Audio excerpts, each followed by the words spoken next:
صلی علی رسولہ الکریم اما بعد فاعوذ باللہ من الشیطان الرجیم بسم اللہ الرحمن الرحیم رب اشرح لی صدری ویسر لی امری واحلل عقدۃ من لسانی یفقهوا قولی رب زدنی علما اللہم فقہنا فی الدین اللہم بارک لنا فی اوقاتنا آمین یا رب العالمین۔ السلام علیکم ورحمۃ اللہ وبرکاتہ۔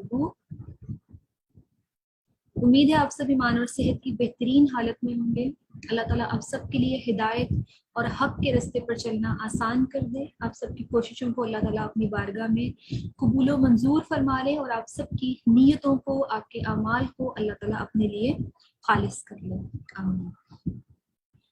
جی، رمضان کے حوالے سے ہمارا ایک سلسلہ چل رہا ہے۔ اس سلسلے میں جو آج کا ہمارا ٹاپک ہے وہ ہے رمضان شہر الصیامی، یعنی رمضان روزوں کا مہینہ۔ روزہ اس ماہ کی خصوصی عبادت ہے جو شعبان المعظم 2 ہجری میں فرض کیا گیا، یعنی کہ روزے 2 ہجری میں فرض ہوئے ہیں۔ نبی اکرم صلی اللہ علیہ وآلہ وسلم نے اپنی زندگی میں 9 برس رمضان المبارک کے روزے رکھے۔ روزہ پہلی امتوں پر بھی فرض تھا۔ اس غرض کے لیے رمضان کا مہینہ امت مسلمہ کے حصے میں آیا۔ ارشاد باری تعالیٰ ہے، یا ایہا الذین آمنوا کتب علیکم الصیام کما کتب علی الذین من قبلکم لعلکم تتقون۔ سورۃ البقرہ آیت نمبر 183۔ اے لوگو جو ایمان لائے ہو، تم پر روزے اس طرح فرض کیے گئے ہیں جس طرح تم سے پہلے لوگوں پر فرض کیے گئے تھے، تاکہ تم متقی بن جاؤ۔ یعنی کہ روزے پچھلی امتوں پر تھے، روزے موسیٰ علیہ السلام کی امت پر بھی تھے، روزے حضرت عیسیٰ علیہ السلام کی امت پر بھی فرض تھے، اور اس سے پہلے بھی انبیاء کرام جو آئے وہ روزے رکھا کرتے تھے۔ ان کی امتیں، ان کے جو ماننے والے تھے وہ روزے رکھتے تھے، اسی لیے امت مسلمہ پر بھی روزوں کو فرض کیا گیا۔ دوسری جگہ اللہ تعالیٰ فرماتے ہیں، فَمَن شَهِدَ مِنكُمُ الشَّهْرَ فَلْيَصُمْهُ۔ سورۃ البقرہ آیت نمبر 185۔ بس تم میں سے جو اس مہینے کو پائے تو چاہیے کہ وہ اس کے روزے رکھے۔ حدیث سے بھی روزے کی فرضیت ثابت ہے۔ رسول اکرم صلی اللہ علیہ وآلہ وسلم نے فرمایا، صحیح مسلم کی روایت ہے، اسلام کی بنیاد 5 چیزوں پر ہے: گواہی دینا کہ اللہ کے سوا کوئی معبود نہیں اور محمد صلی اللہ علیہ وآلہ وسلم اللہ کے رسول ہیں، اللہ کے بندے اور اس کے رسول ہیں، نماز قائم کرنا، زکوٰۃ ادا کرنا، بیت اللہ کا حج کرنا اور رمضان کے روزے رکھنا۔ یعنی کہ جو ارکان اسلام ہے، 5 ارکان اسلام ہے، اس میں پہلا ہے ہمارا کلمہ طیبہ، یعنی کہ نبی اکرم صلی اللہ علیہ وآلہ وسلم کو اللہ کا بندہ اور رسول ماننا، اللہ تعالیٰ کے ایک ہونے کی گواہی دینا۔ دوسرا ہے نماز قائم کرنا۔ تیسرا ہے زکوٰۃ ادا کرنا، پھر بیت اللہ کا حج اور رمضان کے روزے رکھنا۔ روزہ فرض عبادت ہونے کے ساتھ ساتھ بے شمار فائدوں کا حامل اور اجر و ثواب کمانے کا ذریعہ بھی ہے، جیسا کہ درج ذیل احادیث سے پتہ چلتا ہے۔ بہت خوبصورت احادیث ہیں، روزے کی فضیلت کے حوالے سے ہیں۔ سب سے پہلی حدیث ہے، روزہ جنت میں داخل ہونے کا ذریعہ ہے۔ ابو امامہ رضی اللہ تعالیٰ عنہ نے رسول اکرم صلی اللہ علیہ وآلہ وسلم رضی اللہ تعالیٰ عنہ نے رسول اللہ صلی اللہ علیہ وآلہ وسلم سے ایسے عمل کی بابت سوال کیا جو انہیں جنت میں داخل کرے، تو آپ صلی اللہ علیہ وآلہ وسلم نے فرمایا، تم روزے کو لازم پکڑ لو، اس کی مانند کوئی چیز نہیں۔ لیکن صحابی رسول ابو امامہ نے نبی اکرم صلی اللہ علیہ وسلم سے فرمایا کہ آپ مجھے کوئی ایسی چیز بتا دیں جس کو عمل کر کے میں جنت میں داخل ہو جاؤں، تو آپ صلی اللہ علیہ وسلم نے فرمایا کہ تم روزے کو لازم پکڑ لو، اس جیسی کوئی چیز نہیں ہے۔ سنن نسائی کی حدیث ہے۔ روزے دار کے لیے جنت میں خصوصی دروازہ ہے۔ نبی اکرم صلی اللہ علیہ وآلہ وسلم نے فرمایا، جنت میں ایک دروازہ ہے جسے ریان کہا جاتا ہے، قیامت کے دن پکارا جائے گا، روزے رکھنے والے کہاں ہیں؟ چنانچہ جو شخص روزہ رکھنے والوں میں سے ہوگا وہ اس میں داخل ہو جائے گا، اور جو اس میں داخل ہو گیا اسے کبھی پیاس نہیں لگے گی۔ کتنی خوبصورت اور فضیلت سے بھرپور حدیث ہے کہ روزے رکھنے والے کو ایک الگ ہی پروٹوکول ہوگا کہ روزے رکھنے والے یہاں سے داخل ہوں، فرشتے پکاریں گے کہ روزے رکھنے والے کہاں ہیں؟ وہ یہاں باب الریان سے داخل ہیں۔ اللہ تعالیٰ ہمیں ان لوگوں میں شامل کرے جن کو اس پروٹوکول سے کہا جائے گا کہ یہاں سے داخل ہوں، باب الریان سے داخل ہوں۔ آمین۔ روزہ آگ سے بچاؤ کا ذریعہ ہے۔ نبی اکرم صلی اللہ علیہ وآلہ وسلم نے فرمایا، صحیح مسلم کی روایت ہے، جو شخص اللہ کے رستے میں ایک دن کا روزہ رکھے گا، اللہ تعالیٰ اس کے بدلے اس کے چہرے کو آگ سے 70 سال کی مسافت پر رکھے گا۔ یعنی کہ ایک دن کا روزہ رکھنے سے ہم جہنم سے 70 سال کی مسافت دور ہو جائیں گے۔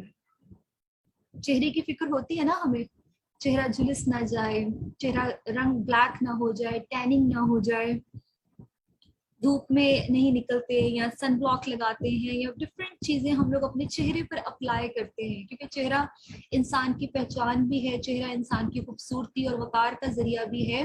تو اللہ تعالیٰ نے یہاں چہرے کو ہی مطلب جو ہے وہ بچایا ہے۔ نبی اکرم صلی اللہ علیہ وسلم کی حدیث سے یہ ثابت ہو رہا ہے کہ چہرہ پورے کا پورا انسان اس میں آ جائے گا، ظاہر سی بات ہے پورے کا پورا انسان بچے گا، 70 سال کی مسافت پر چلا جائے گا آگ سے، لیکن چہرے کو فوکس کیا کہ یہ جھلسنے سے بچ جائے گا۔ تو جس نے ایک دن کا روزہ رکھا، تو ہمیں 30 روزے میسر ہوتے ہیں اور ہر سال میسر ہوتے ہیں۔ ہر سال اللہ تعالیٰ ہمیں زندگی دے رہے ہیں اور ہمیں رمضان الکریم مل رہا ہے، تو پھر ہم اپنے آپ کو کیوں نہیں بچا پا رہے؟ تہیا کریں، کوشش کریں کہ دل سے روزہ رکھیں، پوری نیت سے روزہ رکھیں، پورے خلوص سے نیت سے روزہ رکھیں، اپنے آپ کو آگ سے بچانا ہے، اپنے چہرے کو آگ سے بچانا ہے۔ آمین۔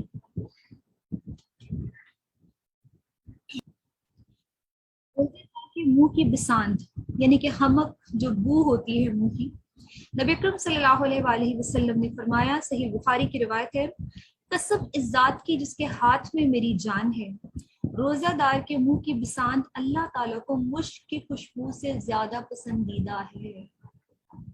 ہم بھوکے پیٹ ہوتے ہیں نا، خالی پیٹ ہوتے ہیں یا روزے کی حالت میں ہوتا ہے ایک اسمیل خاص قسم کی منہ سے نا، خالی پیٹ ہونے کی وجہ سے اسمیل آنی شروع ہو جاتی ہے، تو وہ جو بو ہے، وہ جو اسمیل ہے، اللہ تعالیٰ کو وہ مشک سے زیادہ پسندیدہ ہے۔ سبحان اللہ۔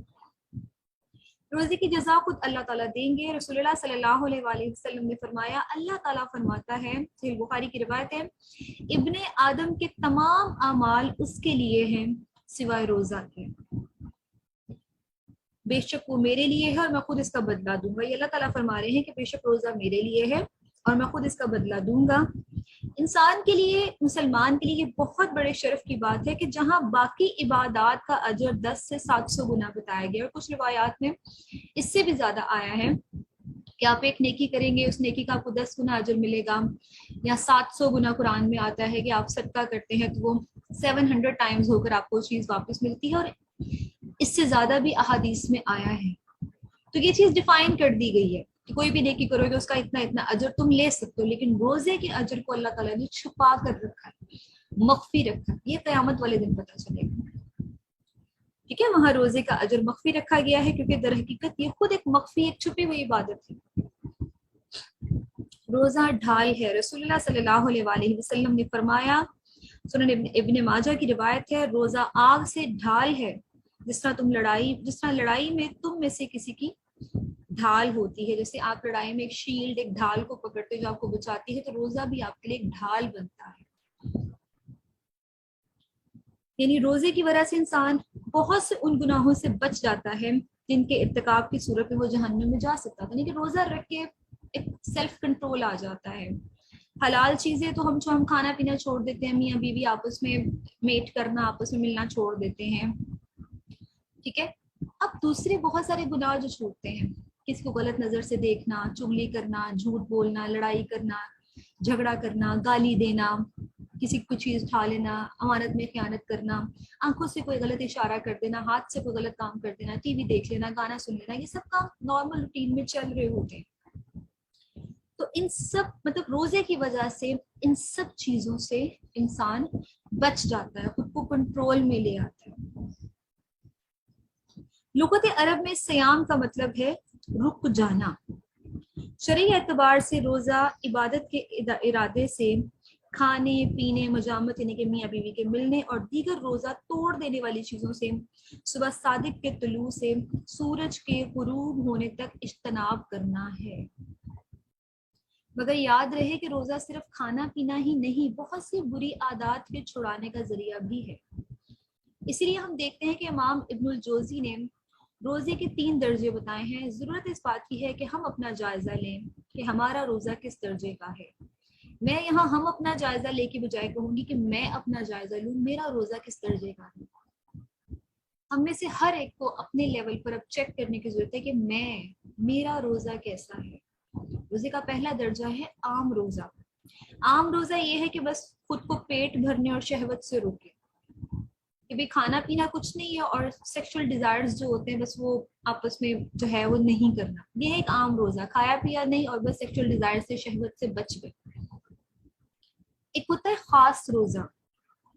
خاص روزہ یہ کہ انسان نے اپنی نظر کی حفاظت کی، کسی غلط چیز کو نہیں دیکھا، کسی غلط سین کو نہیں دیکھا، غیر عورت کو آنکھ بھر کے نہیں دیکھا، غیر مرد کو نظر بھر کے غلط نظر سے نہیں دیکھا، زبان پر کنٹرول کیا، جھوٹ نہیں بولا، گالی نہیں دی، چگلی نہیں کی، غیبت نہیں کی، کسی سے لڑائی جھگڑا نہیں کیا، کسی کو غلط بات نہیں کی، بری بات نہیں کی، ٹونٹ نہیں کیا، تانا نہیں دیا، ہاتھ پاؤں کسی غلط چیز پر ہاتھ نہیں ڈالا، کسی کی چیز نہیں اٹھائی، کسی کی امانت میں خیانت نہیں کی، کسی غلط جگہ پر چل کر نہیں گئے، کان غیر محرم سے بات نہیں کی، یا کسی کی چگلی نہیں سنی، فون پر کسی کی ٹو نہیں لی، ٹھیک ہے، کوئی سرگوشی نہیں کی، اور تمام اعضاء کو گناہ سے بچائے۔ یہ ہے خاص روزہ کہ ہم نے اپنی نظر پر قابو رکھا، زبان پر قابو رکھا، ہاتھ پاؤں پر، کان اور دیگر تمام اعضاء پر قابو رکھا، ٹھیک ہے، مطلب ہم نے پیٹ بھرنے سے بھی خود کو روکا، شہوت سے روکا، اور ان باڈی آرگنز کو بھی کنٹرول کیا، اور وہ ہے خاص الخاص روزہ۔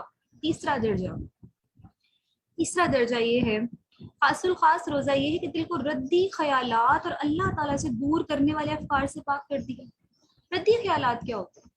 ردی خیالات یوز لیس چیزیں، گوسپس، ایسی مائنڈ میں اب جو ہے نا، مطلب میں نے عید پہ کیا پہننا ہے اور میرا سوٹ کیسا ہونا چاہیے، حالانکہ یہ کوئی غلط باتیں نہیں ہے، لیکن ان کو ردی خیالات کہا گیا ہے کہ یوز لیس چیزیں، ٹھیک ہے، میرے کپڑے کیسے ہونے چاہیے، میری جوتی کیسے ہونی چاہیے، میں کیا کروں گی، کہاں جاؤں گی، کیسے کروں گی، یہ ہے وہ ہے فلاں، آج کیا بنانا ہے، آج کیا پکانا ہے، سحری میں کیا ہونا چاہیے تھا، افطاری میں کیا ہونا چاہیے۔ دیز آر آل ردی خیالات، یوز لیس چیزیں، ان کے بغیر گزارا ہو جاتا ہے۔ اور دوسری، اگر آپ انہی چیزوں کی فکر میں پڑ جائیں تو آپ اللہ تعالیٰ سے دور ہو جائیں گے، نماز لیٹ ہو جائے گی، بس افطاری کی پڑی ہوئی ہے، سحری کی پڑی ہوئی ہے، کپڑوں کی پڑی ہوئی ہے، درزن کے پاس جانے کی پڑی ہوئی ہے، یہاں جانا ہے وہاں جانا ہے، یہ ہے وہ ہے۔ تو اگر آپ اپنے آپ کو ان چیزوں سے بھی کنٹرول کر لیتے ہو، کھانے پینے سے رک گئے، آپ شہوت سے رک گئے، آپ نے ایک درجہ کراس کر لیا، آپ دوسرے لیول پہ آئے، آپ نے نظر پہ قابو رکھا، آپ نے زبان پر قابو رکھا، اپنے ہاتھ اور پاؤں پر قابو رکھا، اپنے دیگر باڈی آرگنز پر قابو رکھا، دوسرا لیول ہو گیا۔ اب تیسرا درجہ آپ کا یہ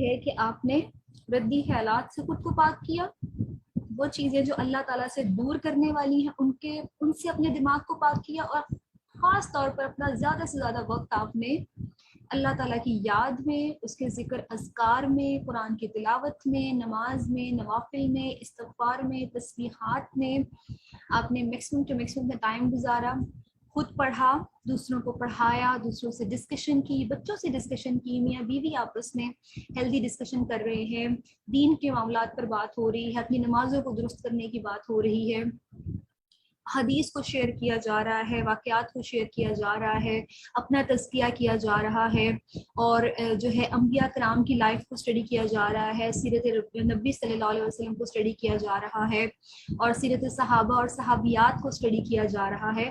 تو یہ چیزیں آپ کے روزے کو، آپ کے عمل کو خاص الخاص کر دیں گی، اور اگر اس کے پیچھے آپ کی نیت یہ ہے کہ خالص اللہ کے لیے، تو پھر اجر اللہ کے پاس ہے روزے کا۔ اللہ تعالیٰ ہمیں توفیق دے کہ اگر ہم عام روزہ رکھ رہے تھے تو اسے خاص کر دے، اور اگر ہمارا روزہ خاص درجے پر ہے تو اس بار اللہ تعالیٰ ہمارے روزے کو خاص کے درجے پر لے آئے اور ہمیں زیادہ سے زیادہ اجر سمیٹنے کا موقع ملے۔ آمین۔ آگے دیکھتے ہیں کرنے کے کام۔ روزہ ایک فرض عبادت ہے جسے خالص نیت کے ساتھ صرف اللہ کی رضا کے لیے رکھنا ہے۔ نیت ضرور خالص کرنی ہے کہ میں اللہ کی رضا کے لیے روزہ رکھ لوں، دکھاوے کے لیے نہیں، شو بازی کے لیے نہیں کہ ہاں بھی بڑے روزے رکھنے والی ہے، بہت عبادت کرنے والی ہے، نو، اللہ کے لیے، اللہ کے چہرے کے دیدار کے لیے، لوجہ اللہ۔ جب کبھی دل میں ایسی بات آنے لگے آپ روزہ رکھ رہے ہیں، عبادت کر رہے ہیں، فوراً بولیں لوجہ اللہ، اللہ کے چہرے کے دیدار کے لیے، اللہ کے لیے، خالص اللہ کے لیے۔ دوسری بات یہ ہے کہ کسی شرعی عذر کے بغیر روزہ ہرگز نہ چھوڑیں۔ اب شرعی عذر میں آ رہتا ہے کہ کوئی بیمار ہے، ایک شرعی عذر ہوتا ہے کہ کچھ لوگ بزرگ ہیں، مسلسل بیمار ہیں، تو روزہ نہیں رکھ سکتے۔ کچھ لوگ ایسے ہیں جنہوں نے میڈیسن کھانی ہوتی ہے، ان کی ٹائمنگ ہے کہ انہوں نے اس ٹائم پر کھانی، دیٹس وہ روزہ نہیں رکھ سکتے۔ کچھ لوگ ہیں کہ تندرست تھے لیکن رمضان میں بیمار ہو گئے، میڈیسن لینی ہے، ٹھیک ہے، وہ روزہ نہیں رکھ سکتے، شرعی عذر ہے۔ حاملہ خاتون ہے، روزہ نہیں رکھ سکتی، شرعی عذر ہے۔ دودھ پلانے والی ماں ہے، روزہ نہیں رکھ سکتی، شرعی عذر ہے۔ حالت سفر میں ہے، شرعی عذر ہے، روزہ نہیں رکھ سکتے۔ اب یہ ہے کہ اب ان روزوں کی آپ نے اگر چھوٹ گیا ہے، ٹھیک ہے، تو آپ نے اس روزے کی قضا دینی ہوگی، نہیں دے سکتے قضا تو آپ فدیہ دے سکتے ہیں، ٹھیک ہے، کسی کو روزہ رکھوا دیں، 2 ٹائم کا اس کو کھانا کھلا دیں جو روزہ رکھنے والا انسان ہے، ٹھیک ہے۔ اس کے بعد ہے روزے کو باطل کرنے والے کاموں سے بچیں، یعنی کہ وہ چیزیں جو روزوں کو باطل کر دیتی ہیں، گاسپس کر لیں، چگلی کر لی، گالی دے لی، اور لڑائی جھگڑا کر لیا، اور غیبت کر لی، کسی ایسی جگہ پہ چلے گئے جو نہیں جانا چاہیے تھا، ٹائم ویسٹ کرنے والے کام کر لیے، تو ہر چیز جو آپ کے روزے کو باطل کر دے، اس کے اجر کو کم کرنے کا باعث بنے، اوائڈ دیز تھنگس۔ روزے کی حالت میں خاص طور پر زبان کی حفاظت کریں، جی ہاں، زبان ہی جو ہے وہ انسان کو تخت پہ بٹھا دے، زبان ہی انسان کو فرش پر لے آئے۔ تو گالی گلوچ پر کنٹرول، چغلی پر کنٹرول، غیبت پر کنٹرول، برائی کرنے پر کنٹرول، اور سرگوشیاں کرنے پر کنٹرول، ادھر کی ادھر لڑائی بجھائی کرنے پر کنٹرول، لڑائی کرنے پر کنٹرول، برائی کرنے پر کنٹرول، جھوٹ بولنے پر کنٹرول، کسی کا دل دکھانے پر کنٹرول، ٹھیک ہے، یہ ہے ہماری زبان پہ، بد اخلاقی پر کنٹرول، بد زبانی پر کنٹرول، ٹھیک ہے۔ تو یہ چیزیں ہیں زبان کی حفاظت میں جو آتی ہیں۔ اور جب آپ زیادہ سے زیادہ کثرت سے آپ اللہ تعالیٰ کا ذکر کر رہے ہیں، تسبیحات کر رہے ہیں، آپ کے مائنڈ میں یہ چیز ہے کہ میں روزے سے ہوں، تو آٹومیٹیکلی آپ کی زبان کی حفاظت ہو جائے گی۔ اور اگلا پوائنٹ ہے گھر میں عبادت کے لیے ایک جگہ مقرر کر لیں جہاں ضرورت کی تمام چیزیں موجود ہوں، مثلا جائے نماز وہاں آپ کا پڑھا ہو، قرآن مجید ہو، ذکر و اذکار کی کتب وغیرہ وہاں پڑھی ہیں، اور اس سے وقت کی بچت ہوگی کہ ایک کارنر آپ نے مختص کر لیا، مخصوص کر لیا، اب آپ نے یہیں بیٹھ کر اپنی عبادت کرنی ہے، وہیں بیٹھے، دوبارہ پھر وہیں آئے، تو اس طرح آپ کی ٹائم ویسٹیج نہیں ہوگی، ایک کونا ایک پاکیزہ جگہ بن جائے گی، بچوں کو بھی اس چیز کی اہمیت پتہ ہوگی کہ یہ اچھی جگہ ہے، پاک جگہ، یہاں گند نہیں ڈالنا، یہاں پڑھا پڑھایا جا رہا ہے، تو اس طرح آپ کے گھر کا ماحول بھی ٹھیک رہے گا، اور آپ کے اپنے اندر آپ کو ایک برکت سی فیل ہوگی کہ یہ میرے روم کا ایک صاف ستھرا حصہ ہے، اور وہاں برکتوں کا، رحمتوں کا نزول ہوگا انشاءاللہ۔ نبی اکرم صلی اللہ علیہ وآلہ وسلم نے فرمایا جس نے ایمان کے ساتھ اور ثواب کی نیت سے رمضان کے روزے رکھے اس کے گزشتہ سارے گناہ معاف کر دیے جاتے ہیں، صحیح البخاری کی حدیث ہے۔ اللہ تعالی ہمیں توفیق دے، ہماری مدد فرمائے، ہمارے لیے ہدایت کے رستے کو، اس پر عمل کرنے کو اللہ تعالی ہمارے لیے آسان کرے، اور ہمیں ایسے روزے رکھنے کی اس بار توفیق دے دے کہ ہمارے سارے گناہ معاف ہو جائیں، آمین یا رب العالمین۔ ایک دوسرے کو دعاؤں میں یاد رکھیے گا، اپنے لیے دعا کریں، فیملی کے لیے دعا کریں، والدین کے لیے دعا کریں، جو اس دنیا سے اپنے رخصت ہو گئے ہیں ان کے لیے مغفرت کی دعا کریں، جو دنیا میں آنے والے ہیں ان کے لیے دعا کریں کہ نیک اور صالح اولاد دنیا میں آئے، اللہ تعالیٰ سب پر اپنی رحمت کرے، اپنا کرم کرے۔ دعا کے ساتھ اختتام کرتے ہیں آج کے ٹاپک کا۔ سبحانک اللہم و بحمدک، اشہد ان لا الہ الا انت، استغفرک نستغفرک و نتوب الیک۔ السلام علیکم ورحمۃ اللہ وبرکاتہ۔